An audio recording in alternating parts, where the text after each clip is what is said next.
안녕하세요. 엑셀 배운 직장인 엑셀런트입니다. 여러분, 혹시 채용공고에서 엑셀 중급 이상의 활용 역량을 보유하신 분이라는 지원 자격을 보신 적 있나요? 엑셀은 거의 모든 회사에서 많이 활용되는 업무용 프로그램이에요. 그만큼 대부분의 회사는 엑셀을 잘 다루는 사람을 선호하고 실제로 업무를 수행하기 위해서도 꼭 필요한 스킬이라고 여기기 때문이죠. 혹시 이와 비슷한 내용을 보고 내가 이 회사에 지원해도 될까 고민하며 이 영상을 클릭하신 분들도 계시겠죠? 회사들이 말하는 엑셀 활용 능력이 도대체 어느 수준인지 알아보려고요. 이 때문에 엑셀 자격증을 따려고 준비하는 분들도 있을 거예요. 하지만 막상 입사해서 일을 하다 보면 자격증만으로는 부족함을 느끼게 되실지도 몰라요. 자격증 취득을 위해 배운 엑셀 기능이 실제 업무에서 필요한 것과는 다를 수 있거든요. 제가 신입 시절에 그랬어요. 그런데 주변을 둘러보니 회사에서 엑셀을 잘하는 사람들은 기본적인 엑셀 기능과 함수만으로도 업무에 맞게 응용해서 사용하시더라고요. 그리고 다른 사람들이 몇 시간 며칠 걸리는 일을 단 몇 분 만에 끝내서 능력자로 인정을 받고 있습니다. 그런데 그거 아세요?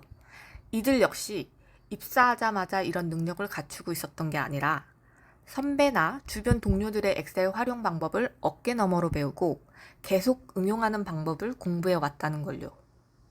엑셀 기능을 계속 활용하고 분석하면서 실무에 응용하는 방법을 익힌 거죠. 그럼 회사를 다녀본 경험이 없거나 아직 경험이 충분하지 않은 경우에는 어떻게 엑셀 능력을 기를 수 있을까요? 저는 13년차 직장인으로 다양한 회사에서 근무를 해왔습니다. 물론 엑셀을 활용한 업무도 많이 하고 있지요. 제가 여러분의 회사 동료나 선배처럼 실제로 엑셀을 가지고 어떤 업무를 하는지 소개해 드릴게요. 엑셀이 두려운 분들도 이 영상을 보시면 회사에서 엑셀을 잘하는 사람은 이렇게 업무를 하는구나. 혹은 이 기능을 활용하면 이렇게 할 수 있겠구나 하고 직장인 실전 엑셀 기능을 알게 되실 거예요. 제가 공공 데이터에서 자료를 하나 가져와 봤습니다. 경기도 용인에 있는 한 도서관의 도서 목록이고요. 보시면 이 목록은 1800개 행으로 구성되어 있는데요. 실제로 우리가 회사에서 다루는 엑셀 자료가 이렇게 깁니다. 이런 데이터를 엑셀 기능이나 함수 없이 하나하나 일일이 세거나 입력하게 되면 야근은 물론 일 못한다는 소리 듣게 되겠죠? 여러분이 보고 편하시라고 제가 필요한 정보만 남기고 나머지는 정리해봤습니다. 자, 실습 탭으로 이동해서 이렇게 정리된 데이터로 우리는 두 가지를 구해볼 겁니다. 첫 번째는 각 자료실별로 몇 권의 도서가 있는지, 두 번째는 각 자료실에 비치된 도서 가격의 합계를 구할 겁니다. 첫 번째 값을 구할 때는 countIF 함수를 이용할 거고요. 두 번째 값을 구할 때는 SUMIF 함수를 이용할 겁니다. 자, 그럼 이제부터 저와 함께 문제를 풀어볼 텐데요. 가장 먼저 할 거는 내가 값을 입력하고자 하는 셀을 클릭합니다. 그 다음에 등호를 입력합니다. 이때 등호를 입력하는 것은 내가 지금부터 함수를 쓸 거야 라고 알려주는 것을 의미합니다. 그 다음에 우리가 사용할 함수 countIf를 입력합니다. 괄호를 열고 첫 번째로 자료실 범위를 지정합니다. 이때 범위를 끝까지 끌어야 데이터 누락 없이 결과 값이 나오니까요. 그런데 목록이 이렇게 길면 마우스로 드래그하는 게 불편하실 수 있어요. 이때 단축키를 이용하시면 편리한데요. 단축키는 Ctrl Shift 방향키 아래입니다.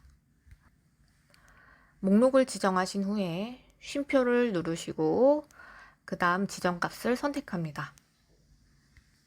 우리는 앞서 선택한 목록 중에서 중앙 어린이 도서관에 해당하는 도서의 개수를 셀 거기 때문에 중앙 어린이 도서관에 있는 셀을 입력합니다. 마지막으로 괄호를 닫고 엔터를 누르시면 다음과 같이 4047개의 숫자가 입력되는 걸 보실 수 있는데요. 동일한 방법으로 아래의 다른 자료실도 입력하면 됩니다. 그런데 이거를 함수를 여러 번 입력하면 너무 번거롭잖아요. 그래서 맨 처음 입력한 값을 그대로 복사해서 붙여넣기 하시면 됩니다. 이때 마우스로 복사, 붙여넣기를 하실 수도 있지만 단축키 Ctrl C, Ctrl V를 입력하시면 좀 더 편리하게 입력하실 수 있습니다. 그런데 복사된 함수를 잘 살펴보시면 범위가 조금씩 달라지는 게 보이시나요? 이것은 범위를 고정하지 않았기 때문인데요. 범위를 고정할 때는 앞에 달러를 입력하시면 됩니다. 이때 달러를 직접 입력하실 수도 있지만 F4 버튼을 누르시면 좀 더 편리하게 범위를 고정하실 수 있습니다. 다시 한번 복사 붙여넣기를 하시면 값이 제대로 입력된 것을 확인하실 수 있습니다. 동일하게 두 번째도 같이 풀어보겠습니다.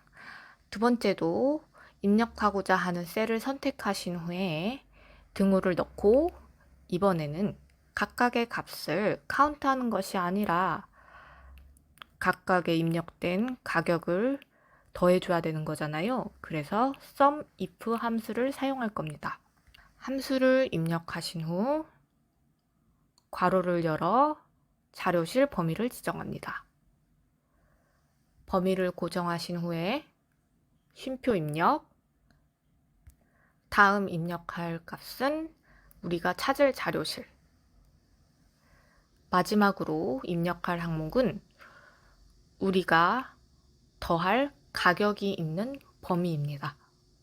가격 범위도 동일하게 지정해 주시면 됩니다. 이때 주의할 점은 우리가 첫 번째로 지정한 자료실 범위와 가격 범위의 시작과 끝을 동일하게 해줘야 한다는 겁니다. 예를 들어 우리가 자료실 범위를 지정할 때 2행부터 지정했으면 가격 범위도 2행부터 지정해 주셔야지 값에 오류가 나지 않습니다. 마찬가지로 범위를 F4 버튼을 눌러서 고정을 한 후 괄호를 닫은 후 엔터를 누릅니다. 그러면 보시는 것과 같이 값이 채워진 게 보이시죠? 복사 붙여넣기를 해서 다른 자료실 값도 채웁니다. 지금까지 회사에서 자주 사용하는 COUNTIF와 SUMIF 함수에 대해서 소개해 드렸는데요. 어떠세요? 회사에서 사용하는 엑셀 업무가 조금 이해가 되셨나요? 이외에도 몇 가지 소개해 드릴 엑셀 기능과 함수가 있는데요. 순차적으로 영상 업로드하겠습니다. 또는 아래 고정 댓글 링크를 통해서 좀 더 빠르게 확인하실 수도 있습니다.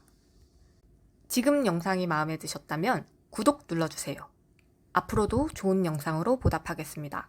감사합니다.